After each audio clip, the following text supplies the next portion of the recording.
I'm Piers Zangana. I am the director of SUSE Comms and part of the Food Service Circle team. Thank you for joining us for the first of a number of sessions we'll be hosting with the food service family. These are designed to give practical advice and kind of insight to what's happening on the ground in the sector, really to help and support those who've been impacted by the fallout of the pandemic. I am delighted to be joined by David Mulcahy. Many of you will know David. He has been in the sector for more years than he'd probably care for me to say. He is a leading figure across numerous organisations, including the Craft Guild of Chefs. David is the culinary ambassador for Sodexo UK and Ireland, and is also chef lead at the Food Service Circle. David has kindly offered his support to us to kind of give people a first-hand view of what's happening on the ground across the UK and what life is like for chefs at the moment in our sector. David, welcome. How are you? Morning, Piers. Great to hear you. Great to talk to you. I mean, obviously, it's a kind of tricky time at the moment for everybody. What are you up to at the moment? What's going on? Well, I guess like so many people, you know, we're continuing to adapt to life and life in lockdown or various versions of it. Not sure I'm enjoying the restrictions, but we got to do what we can to keep each other and ourselves safe. I think right now, you know, we're I'm sure inundated by all the news that's happening, you know, to us and around us, and the fact that we're in and living with and dealing with a global pandemic is pretty unique. We've got a national crisis going on, we've got regional lockdowns, and then we've got economic impacts, and I guess not to forget the fact that we've got such a strong and difficult personal impacts as well, you know, from a personal mental health perspective as well. So we're kind of working hard to keep everybody buoyant and you know, being able to deal with this situation as much as possible. And I guess we're all finding that it changes daily. Everything that is happening, the emphasis changes daily or weekly. And of course, we're in the middle of an industry that's being impacted massively. You know, we keep hearing about we're in the firing line, and we are, because that's the nature of the industry that we're in. And in a way, we've got what we could consider to be an invisible virus, but it's leaving such a visible trail in its wake. So I think for me, it's a case of, yes, you battle on. I think we're busier than ever in different ways. And it's important, though, that we don't become desensitized as we're used to this, to what's going on around us, the impact on people, you know, issues around redundancies and unemployment, new poverties, and what people are going through. So I guess it's about really just trying to make sure that we stay mentally and physically strong, look for the positives, and do whatever we can to help. Obviously, given the scale of Sodexo, you get a good kind of insight into what's happening across the country, really. So what are your kind of observations at the moment? What are you seeing? I guess the early days of the pandemic, you know, it just thinking again about hospitality and generally first, really, you know, it highlighted the importance of key workers and people in the service industry.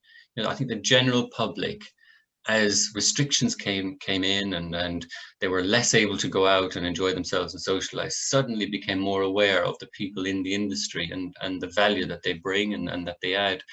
So also coupled with that, of course, our teams in restaurants and bars and venues and food service environments were being put at risk by the nature of people coming together. So really difficult impact. Venues had to close doors and high streets suffered and businesses closed. And of course, our chefs and front of house teams were hit extremely hard. I would say that furlough offered a lifeline, and obviously the extension of furlough and support systems are key. I would say from a food service industry point of view as well, that UK hospitality, you know, they have been instrumental in lobbying and driving the agenda, and I think they've kind of garnered support and gathered support and strong voices from the industry along the way. So lots has been done, but lots has got to can carry on being done. And for chefs in particular, you know, our industry, and we talk about this a lot at the moment, our industry has always had an issue with recruiting and retaining people, and chefs in this case. So this kind of crisis is certainly not something that we need, unfortunately. So on one hand, we have now highly talented chefs being made redundant, being you know, out on the market again. And at the same time, we're busy trying to encourage young people to join this industry. So it's a really tricky position we find ourselves in. And I think along the way, it's always heartwarming, I guess, to see the good that comes out of these things. And one of the most inspiring things I've seen along the way is for so many chefs that have been, you know, struck by personal anxiety and issues, at those moments of crisis, they've been turning their attention and their skills to supporting food banks and setting up local delivery systems, helping the elderly, key workers, and generally providing a lot of inspiring acts of kindness. So it's a really, I guess, inspiring opportunity to show this industry at its very best and the good that it does, even in such a tough crisis. So I think it's actually encouraging through all of this. It's just now we've got to get through it and get over it. Do you think that's the kind of essence of kind of encouraging younger people to come into the sector? Because it's, as you say, it's a really tricky thing to do, isn't it? You know, how can you encourage and inspire young people to come to a sector that's in, you know, having a very challenging period in its history? So what is it you can say to young people to say, look, this is, you know, it's a good sector to work in. It'll come good eventually. Yeah, well, I guess it's literally just that. It will come good eventually. We have been through, and we forget sometimes, we have been through, you know, a number of economic downturns, a number of recessions, a number of, you know, nothing on this scale in our lifetime, obviously, but the globe has had some massive catastrophes and disasters and challenges, and it comes back and it comes round. It takes time. And throughout all of that, we've got to remember that training and developing young people takes time as well. So when we come through it, we are definitely going to need that talent. So it remains the industry to connect people and for people to satisfy their culinary passions and their kind of service spirit as well. I mean, things are obviously changing, as you said earlier, by the minute sometimes. And whilst we all do expect there to be a recovery and a return at some stage, things are clearly going to be different for all of us. What changes have you seen so far, and how is that all playing out at the moment? Well, again, I think it's interesting, isn't it, that we kind of use this to talk about change, but actually change happens all the time. This industry is continually evolving. Certainly from the more years than I care to talk about, length of time I've been in it, whole cuisines have moved in and out, whole styles, you know, from nouvelle cuisine to the birth really of street food as a trend, and that continues.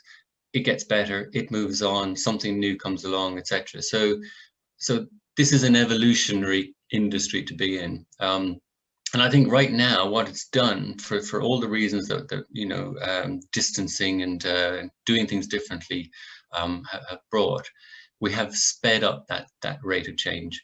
So overnight we have had to learn how to deal with and depend on technology to drive the hospitality sector. That's something that, yes, was ticking on the background, but we've literally sped it up. So even food delivery platforms, you know, we're governed by a few market leaders. They've given way right now to a whole host of new, innovative and exciting opportunities, and new people, new kids on the block, really, shaking it up. So I guess the change is also, if we think back, it's only 6 months ago that we were a nation of sourdough making and bakery aficionados. You know, the norm then starts to take over and workloads increase. Working from home and being restricted from eating out becomes the norm. This gives way to that technology finding its place more permanently. So food delivery and home cooking kits, local restaurants providing that, and they're learning as they go along as well. And of course, celebrity chefs as well, getting in on the demand, but also drawing attention to that kind of cuisine and making it fun and making it trendy. So in the context of food service, how will that translate then in your view? I think it translates to the point that again, from our point of view, we are looking at different markets, different models, different platforms to adapt our services to meeting that demand. So if people are coming into the office environment infrequently, that they can either have a meal kit delivery system set up for them to either grab and go, or that a client will take that on and say, well, we can provide that kind of service to people directly at home. And it just, again, it just moves things along. As we say, things will find a different norm, and they will, in some cases, go back slightly to the fact that people want to meet and want to be together and need to be in the same room at times. But some of these things will remain, and I think they'll be stronger and better for it. And of course, right at the beginning of all of this, while everybody was focusing on safety and making sure that that what they did was the right thing, there are certain things that probably took a second step, or a step backwards, and those things are now coming back into the forefront. So, for instance, the environmental impacts of what we do, food waste, disposables and plastics, climate, carbon footprint, etc. All of that kind of thing is now finding its way back in to the new models that we're developing, so that we're more sustainable. So from a kind of top line perspective, that's really interesting. How do you feel this will impact the kind of skill set of chefs and their roles moving forward? How will this be different? Well, I guess, as to the point of technology in different markets and putting new things in place and being able to customize and do things in a different way, that brings a whole new skill set to it. So really, chefs moving forward, we're going to have to train our chefs differently. We're going to have to look at new skills and adding those more diverse skills. So there's always going to be a need for strong foundations in cooking, and those skills have to remain. You're not going to successfully get a chef from apprentice to executive chef or to running their own business or restaurant with some skills. They've got to be embedded, from a foundation point of view. But things move on, and one of the things that I think we're all aware of is the real push around plant-based and vegan and flexitarianism. So that is a skill set that traditionally a lot of our chefs don't understand as much as they could do. So again, this is an area that we're certainly working on, and from a Sodexo point of view, we're really pushing hard at that. I think I would like to say we're taking things in a direction that we've not seen before. We're working with world experts, we're working with training providers, and developing a suite of modules to deal with that. So people will be fully armed to cook in a more broad way, but also to do it in an agile way. So I think chefs love a challenge. There's no doubt that our evolution has come from the fact that chefs love to go off and develop and play and kind of get into new areas. So there's a whole bunch of new Heston Blumenthal's out there just waiting for evolution to take them to the next stage. And all the way through this, we cannot lose track of the fact that we are always going to need passionate, committed chefs that just embrace change and want to push those boundaries. So on that note then, what do you think chefs can do to kind of stay in the game now, both on a personal level, but also professionally as well? Well, I guess, Piers, the most important thing right now is that chefs need to remember and not lose sight of the fact that these circumstances are a reflection of the market. They're not a reflection of them. So not to give up on themselves, not to feel despondent, but actually to use the opportunity to get organized. You know, if you're working for a company and facing an uncertain future, use the support and resources that you've already got. And if you're looking for your next role, just to make sure that, again, that you use those resources such as the Food Service Circle or Career Scope or recruitment sites, etc., and your network. Make sure that you're out there using your network and making sure that people know that you're looking for a challenge, a new career move, and a role. And of course, things like updating your CV. It's not just a case of adding your last role to it, but make sure that it's written and presented well. It grabs the attention of an employer.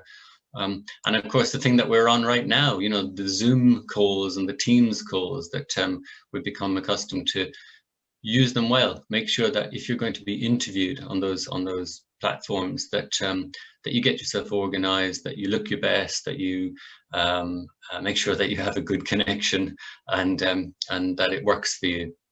And of course, an employer is going to want to understand what it is that's a little bit different about you, a little bit better about you.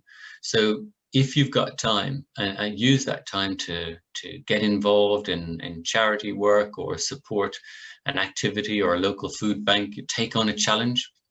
You know, I run, as you know, National and Young National Chef of the Year, and I could see that despite all the odds this year, we ran a competition which is considered the toughest in the UK.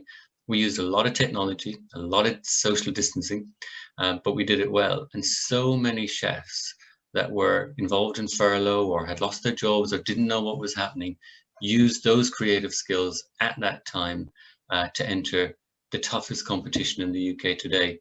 And it said a lot about them. And I'm sure that any employer would value that kind of attitude and somebody putting themselves out there and putting their head on the block, so to speak, and showing their worth. I think there's a lot to be said about kind of staying in touch, isn't there? Particularly not just from a professional perspective, but actually personally as well. You know, from a mental health perspective and well-being and that sort of thing. I think, as you know, chefs. I mean, there are millions of WhatsApp groups out there and various other kind of platforms people use for all sorts of things. Do you think it's really important for people just to stay in touch, really, just to kind of keep talking to each other? Because it must be quite challenging when you're not, you know, in a role and you don't have a job because of what's happened at the moment. It must be crucial for your well-being generally, just to kind of stay in touch with folk and keep talking. Absolutely, and I think I'm sure you felt the same as well. You know, that kind of you know, what we've been going through and not being able to meet people often or at all, certainly not in groups. Something that we've taken for granted all of our lives. We've never been in this situation before. And possibly at the very beginning, there was an element of novelty about it because we didn't realize how long this is going to last. But you're 100% right. I mean, just staying on top of your game and staying physically and mentally fit and healthy does depend on your interaction with other people and having a laugh and having a joke and having some downtime. Not all the calls that you go on in Teams or Zoom need to be business meetings. You know, there should be space. And whether you're working for a company, they should allow that space to make sure that those downtimes and those social interactions are done in a fun way. And there's loads of examples where virtual coffee mornings or virtual pub crawls or whatever, but they're more than that. They're exactly as you said. They're about helping your mental health and well-being, and just leaving that call feeling better for it and probably a bit more connected. I had a physical meeting with somebody yesterday, and I can't tell you the just, you know, it's all well and good having these interactions via Zoom and that sort of thing, but there's nothing quite like being in the presence of another human being. And I think, you know, even from a kind of social perspective, the kind of lift it gave me as I left that meeting was something I haven't felt on a Zoom call, you know. And I think that, if anything, that's the kind of thing that will give us confidence to know that at some stage, once this is hopefully behind us and everyone is safe and well and that sort of thing, people will want to go back to the office. You know, people will want to be around each other. People will want that kind of human interaction with one another. And with the best will in the world, you know, technology and all these things are wonderful, but actually, unless you're, you know, close to another human being, it just doesn't feel the same, does it? It's just not the same sort of feeling. Couldn't agree with you more. I think we value the simple things more than ever, and you know, I can't wait for you to come and buy me a pint at some point. You may be waiting a while, but yeah. Well, look, thank you for that. Just finally, before I let you go, if there is one key message you'd like to kind of pass on to some of the chefs who've been impacted by this from the food service sector, what would you say to them? I think you've just touched on it in your last comments. Actually, you know, the point in this is that people will always need to eat. People are craving a time that they can socialize and get out and enjoy themselves in our industry with their friends and families, etc. And as a chef, you're at the very heart of this. This is the core of what we do. We provide joy to people in a social environment. So this is a period of change. Things will change, and we're going to need passionate, talented, skilled chefs at all parts of our sector and across all of our industry. So I would say keep motivated, keep connected, keep cooking, and of course sign up to the Food Service Circle and stay abreast of what's happening in the industry. But it's going to come back. Perfect. Thank you so much. And on that note, I think we'll end it there. But thank you for your time. It's been really interesting. You know, I've taken a lot from this, so I'm sure others will too, and they'll take lots of kind of encouragement from your words. So thank you. Thank you everybody for tuning in. As I say, this is the first of a number of sessions we'll be having. So so please keep an eye out on our social channels for further updates. But stay well, stay healthy, and hopefully see you all in person very soon. Bye. See you. Bye.